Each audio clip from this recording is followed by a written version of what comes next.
who wrote to me, said that they worked on the set of It Ends With Us, okay?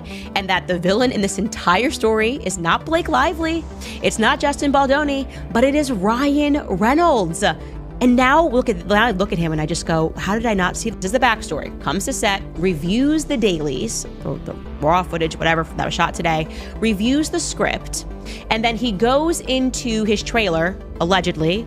Don't gag order or sue me, Ryan Reynolds. Okay, I don't want to be involved in your drama. I'm just telling my audience what I was told.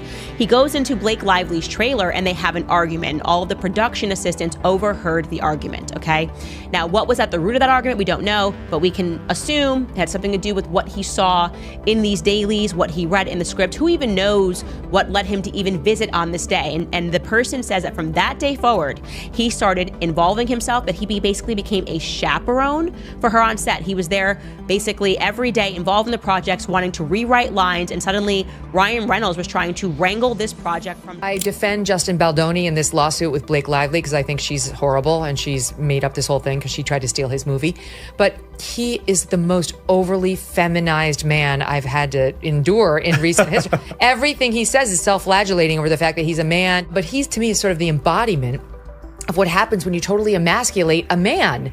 And then she continued, she took that stiletto and stuck it in his heart when he was down there self-flagellating, being so sorry for anything having to do with his testosterone.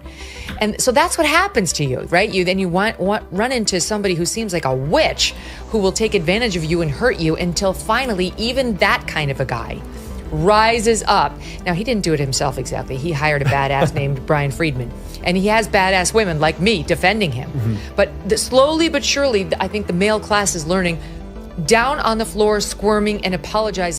The ongoing feud between Blake Lively, Justin Baldoni, and Ryan Reynolds has taken more twists than a blockbuster thriller, and the latest updates are nothing short of explosive. As we all know, it all started with Blake Lively's harassment lawsuit against Justin Baldoni, her co-star in the upcoming film It Ends With Us. Lively accused Baldoni of inappropriate behavior on set, claiming he made unwanted advances and created a tense, uncomfortable environment. But Baldoni wasn't about to take these allegations lying down. He fired back with a $400 million lawsuit against Lively, Ryan Reynolds, and their publicist, accusing them of orchestrating a smear campaign to destroy his reputation. And if you think that's dramatic, just wait. It gets crazier. Baldoni's first move, dropping 10 minutes of unedited footage from the set of It Ends With Us. The clip shows Lively and Baldoni in what appears to be a casual professional interaction. They're discussing lighting and marks and even sharing lighthearted banter. Baldoni's team claims this footage directly contradicts Lively's allegations, painting a picture of a normal, drama-free set.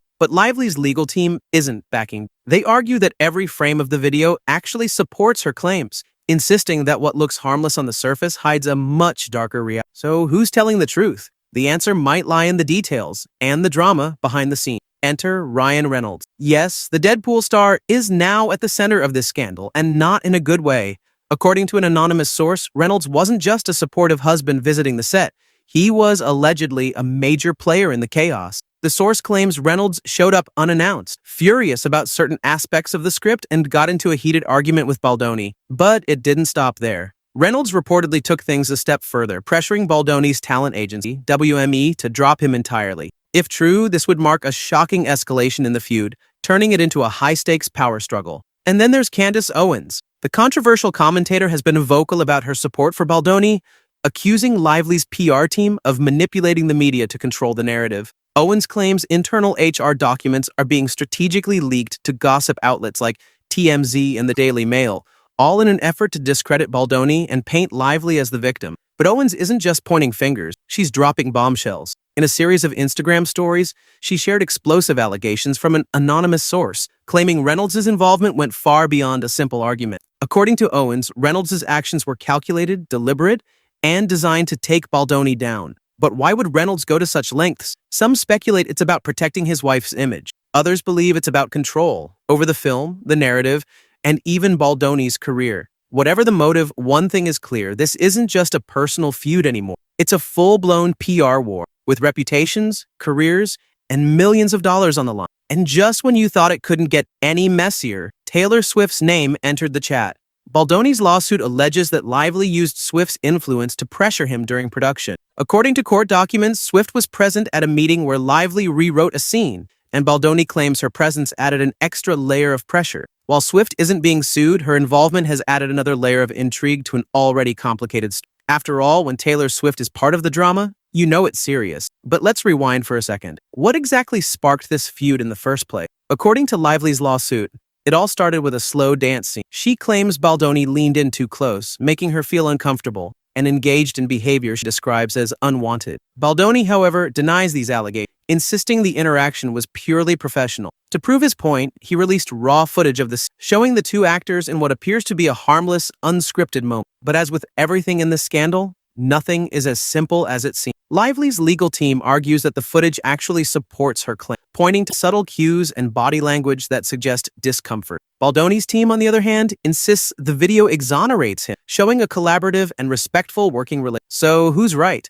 The truth may lie somewhere in between, but one thing's for sure. This footage has become a piece of evidence in a case that's as much about public perception as it is about legal facts. And then there's the SNL joke. During Saturday Night Live's 50th anniversary special, Ryan Reynolds made a quip that many believe was a direct reference to the legal battle. While Reynolds' reps and NBC have denied any intentional connection, Candace Owens isn't buying it. She suggested that Reynolds' joke was a calculated move, designed to sway public opinion in his wife's favor. Whether it was intentional or not, the joke has only added fuel to the fire, turning a private dispute into a public spectacle. But the drama doesn't stop there. Baldoni has launched a website, thelawsuitinfo.com. Baldoni is bringing the receipts. And what I mean by that is Justin Baldoni just dropped 10 minutes of unedited footage from It Ends With Us. And this footage seemingly directly negates some of Blake Lively's claims in her harassment lawsuit against Justin Baldoni. At the beginning of the footage, we see Blake and Justin essentially talking about logistics. They're talking about lighting, finding their marks, whether... To share his side of the story, the site features never-before-seen text messages and emails between Baldoni, Lively, and Reynolds, providing what Baldoni's team claims is crucial context to the allegation. According to Baldoni, this is the real story, one that's been buried under a mountain of PR spin and media manipulation. But is it enough to clear his name? Or is this just another strategic play in an all-out PR war? As the legal battle heats up, one thing is certain. This scandal is far from over. With new allegations, leaked footage, and high-profile names being dragged into the fray, the stakes have never been higher. Will Baldoni's evidence be enough to turn the tide? Or will Lively's claims hold up in court? One thing's for sure, Hollywood is watching, and so are we. As the legal battle between Blake Lively and Justin Baldoni intensifies, the stakes are getting higher by the day. Baldoni's legal team is pulling out all the stops, issuing subpoenas to major cell carriers like AT&T, T-Mobile, and Verizon. Why? They're after call logs and text messages that could reveal the extent of Lively and Reynolds' alleged involvement in the smear campaign. But that's not all. They've also subpoenaed Jed Wallace, a Gossip Girl veteran and PR strategist, who they believe played a key role in manipulating the narrative. If these subpoenas yield what Baldoni's team hopes, it could be a game-changer in this high-stakes legal war. Meanwhile, Lively's legal team is fighting back just as hard.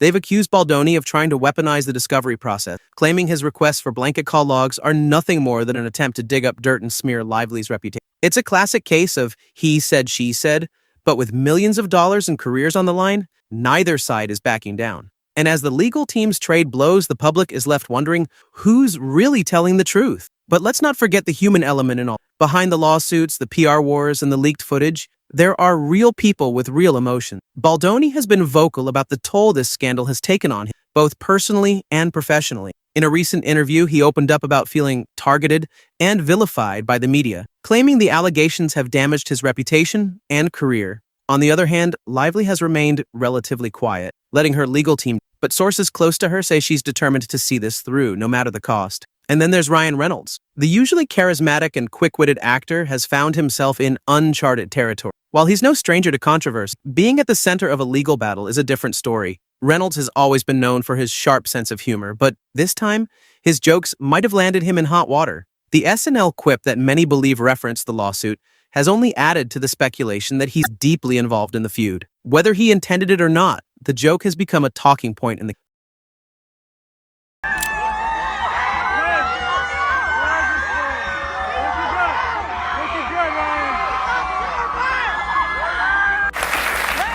How's it going? Great. Why? What have you heard? This was the first public appearance for Blake Lively and Ryan Reynolds since she filed her civil rights complaint. This is a big legal battle for the two of them. So we saw Ryan poke fun at their own woes. Right now, they're obviously going through it. And I have to tell you that there actually is expected to be a big update in that legal saga this week. Blake Lively's attorneys have said that they are going to be filing an amended complaint against Justin Baldoni, and the judge set a deadline. Further blurring the lines between personal disputes and public drama. Candace Owens, meanwhile, continues to be one of the loudest voices in this saga. Her relentless support for Baldoni and criticism of Lively's PR tactics have made her a polarizing figure in the debate.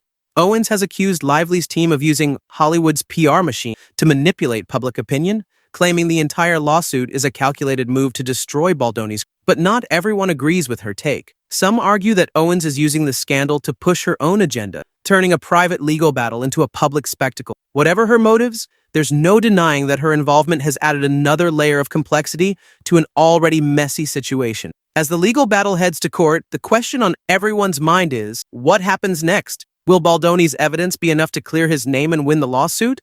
Or will Lively's claims hold up, potentially ending Baldoni's career in Hollywood? The outcome could have far-reaching implications, not just for the individuals involved, but for the entertainment industry as a whole. This case has exposed the dark underbelly of Hollywood's PR machine, revealing how easily reputations can be made or broken with the right spin. But beyond the lawsuits and the scandals, there's a bigger question at play. What does this say about the culture of Hollywood? The feud between Lively and Baldoni has sparked a broader conversation about power dynamics, accountability, and the lengths people will go to protect their image. In an industry where perception is everything, this case serves as a stark reminder of how quickly things can spiral out of control. As we wait for the next twist in this ongoing saga, one thing is clear: this isn't just a story about celebrities and lawsuits. It's a story about power, influence, and the high cost of fame. Whether you're Team Lively or Team Baldoni, there's no denying that this scandal has captivated the world, and it's far from over. So what do you think? Is Baldoni the victim of a ruthless PR campaign? Or is Lively standing up against inappropriate behavior? Let us know your thoughts in the comments, and don't forget to like, subscribe, and turn on notifications for the latest updates on this Hollywood drama. Stay tuned, because if there's one thing we know for sure, it's that this story is far from finished. Discovery, where they share all of the information that may prove her case, and also Justin will seek information that will prove his. The only problem is that Justin's side is now responding, saying, hey, this isn't right. They just want blanket call logs of everything that went down. They'll use this to smear my client. So I'm going to share what Justin Baldoni had to say, but let's just do a quick refresher of the subpoenas, and then we've got our lawyer friend explaining why they think this is all just PR. So, sending out a series of subpoenas to cell carriers, AT&T, T-Mobile, and Verizon, as well as alleged social media manipulator Jed Wallace, the Gossip Girl vet, and Ryan Reynolds want to get a look at the real receipts. And there are other moments to go like, am I the in the room? Like, what is happening here? I would show up on a set. I knew that they just wanted me to show up and look cute and stand on a little pink sticker where I'm supposed to go and say what I'm supposed to say. But I also knew that like that wasn't fulfilling for me, that I wanted to be a part of the storytelling, that I wanted to be a part of the narrative, whether that be in the writing, in the costume design, in creating the character. And sometimes I had directors or producers or writers who would welcome that and invite that once they saw that I was able to offer that. And sometimes I would have people who really resented that because they were like, we just hired you to be an actor. Yet when I went in the meetings, I would just seem like I'm just there to be the actor and ready to get the gig. I wouldn't reveal that I actually need to have authorship in order to fulfill.